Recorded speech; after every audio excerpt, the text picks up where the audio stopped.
Welcome back to the Chill English channel, everyone. Today, Jake and I are diving into a question that so many English learners ask. Why am I not getting fluent? It's a big one, and I think a lot of listeners are going to relate. Absolutely. Fluency feels like this magical place you're trying to reach, right?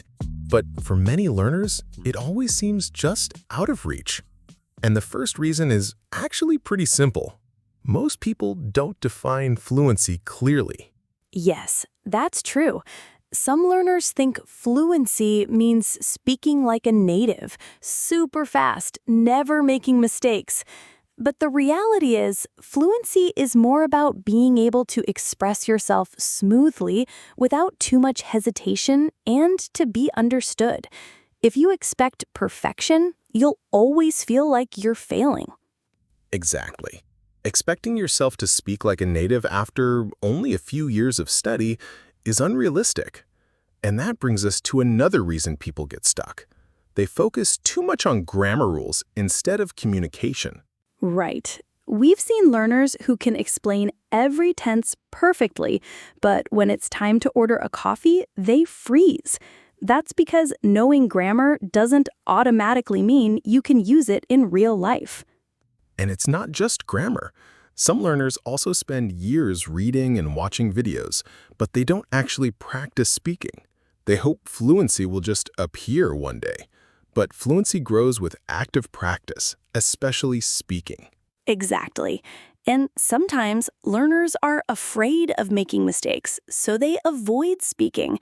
But avoiding mistakes means avoiding progress. Every time you make a mistake and learn from it, you get closer to fluency. That's so important.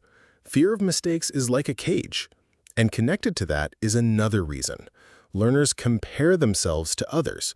Maybe their friend speaks faster, or they see influencers online who speak confidently. That comparison can kill motivation. Yes, because everyone's journey is different. Some people live in an English-speaking country, others don't. Some have more free time, others are busy. Comparing yourself just makes you feel behind, even if you're actually improving. And speaking of time, here's another reason fluency stays out of reach: inconsistency. Some learners study hard for a week, then stop for a month. But fluency needs steady, daily habits, even if it's only 10 minutes a day. Exactly. Fluency isn't built in a single marathon study session. It's like exercising. You don't get fit by working out once really hard. You get fit by showing up regularly. So to sum up part one, you're not getting fluent if you expect perfection instead of aiming for smooth communication. Focus only on grammar and forget real-life practice. Avoid speaking because of mistakes or fear. Compare yourself to others instead of tracking your own progress. And stay inconsistent with your learning habits. That's already a lot to think about. But don't worry, we're not just pointing out problems. In the next part, we're going to talk about how to actually fix these issues. We'll share practical steps you can use every day to move closer to fluency. Yes, part two is all about solutions. So if you've been feeling stuck, don't go anywhere. You're going to hear simple, realistic ways to finally break through that barrier. Let's take a short break, and then we'll continue with the solutions in part two. Welcome back. In part one, we looked at the reasons many learners don't reach fluency. Now, let's talk solutions. What can you actually do to overcome those problems and finally start speaking more naturally? The first step is to change how you think about fluency. Instead of chasing perfection, focus on communication. Ask yourself, can I share my ideas? Can people understand me? That's already fluency. Once you shift your mindset, you'll feel less pressure. Yes, and with that mindset, mistakes turn into tools. Instead of avoiding mistakes, try to collect them. Every mistake you make shows you exactly what to improve. That's powerful feedback, not failure. I love that. And connected to that is the idea of practicing speaking more often. Some learners study grammar and vocabulary for years, but never open their mouths. So here's a practical tip. Shadowing. Listen to a short clip of native English, maybe from a podcast or a movie, and repeat it out loud, copying the rhythm and tone. Shadowing works because it forces your brain to connect sounds, meaning, and speaking at the same time. Over time, your speech becomes smoother, almost automatic. Another solution is to use conversation routines. For example, every morning, talk to yourself in English for 2 minutes about your plan for the day. At night, summarize what happened. These daily mini monologues train you to think directly in English. And if you have a friend, even better, set up a speaking habit together. You don't need an hour. Even 10 minutes a day of English conversation makes a huge difference over time. Absolutely. Now let's talk about comparison. Instead of comparing yourself to others, compare yourself to your past self. Record a short video of you speaking today, and then another one in a month. When you listen back, you'll notice progress you didn't feel day to day. That's a great motivator. And here's another solution: consistency. You don't need to study for hours, but you do need daily input and output. Make English part of your life, not just your study time. Change your phone settings. Listen to songs, watch shows with subtitles, write short notes in English. These small things build fluency. Yes, exposure is key. Fluency isn't just speaking, it's hearing and reading every day, so your brain gets used to English naturally. The more contact you have, the easier speaking becomes. Another common problem is learners who know lots of words but can't use them.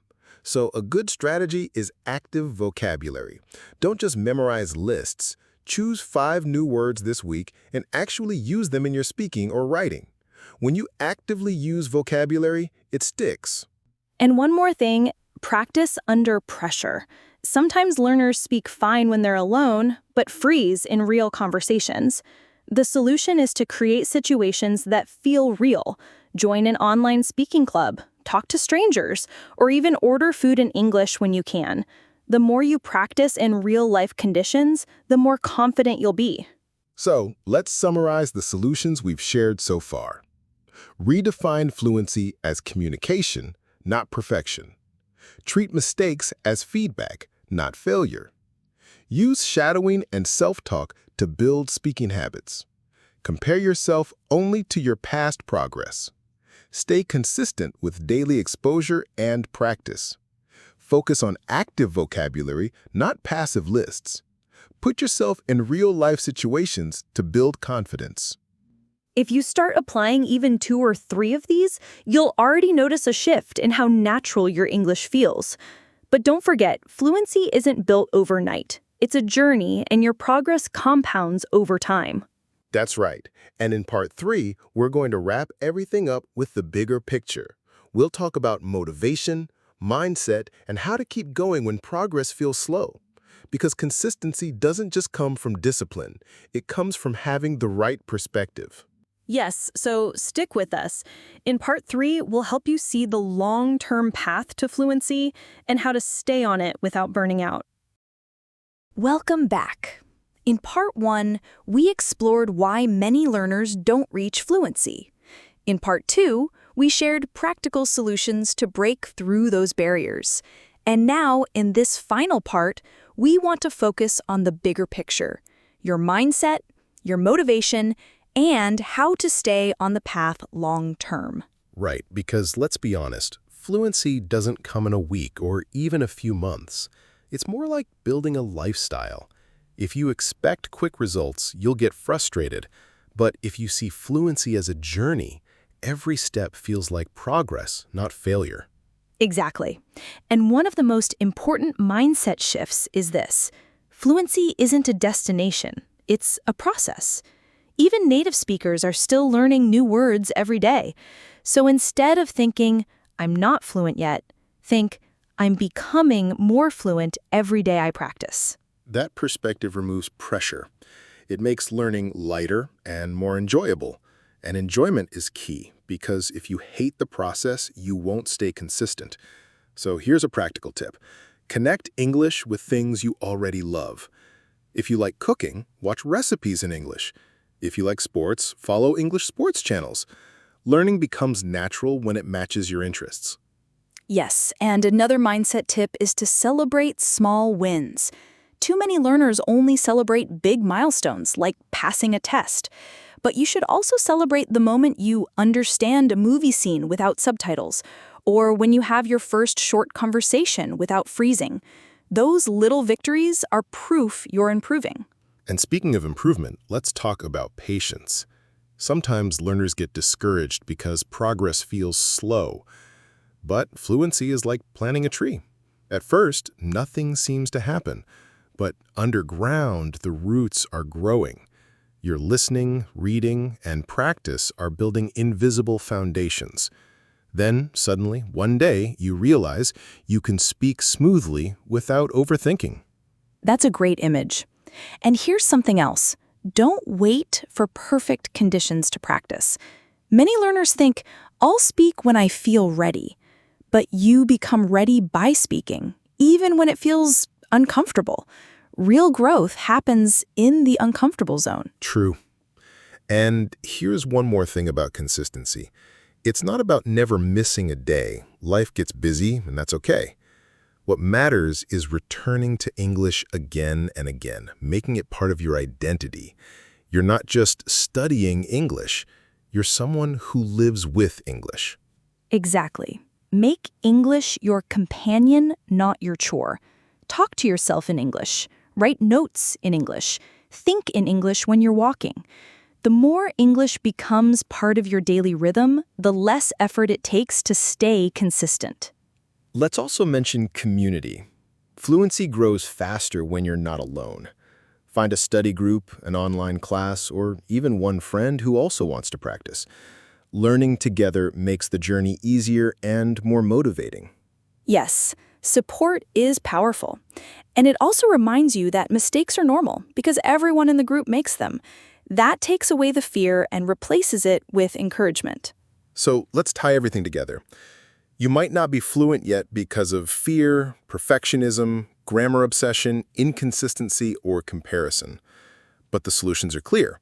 Focus on communication, practice daily in small ways, celebrate mistakes as learning, stay consistent with input and output, and build habits that connect English to your life.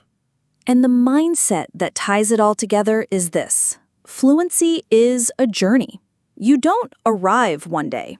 Instead, you grow step by step. If you stay patient, stay curious, and keep English in your daily life, fluency will come naturally. Exactly. So don't give up. Every sentence you speak, every word you learn, every conversation you try, that's all fluency in progress. We hope this 3-part episode has helped you understand why you might feel stuck and, more importantly, how to move forward with confidence. Thanks for joining us here on the Chill English channel. Remember, relax, stay consistent, and enjoy the process. Fluency is not about speed, it's about steady growth. And we'll be right here with you, helping you along the way. See you in the next episode.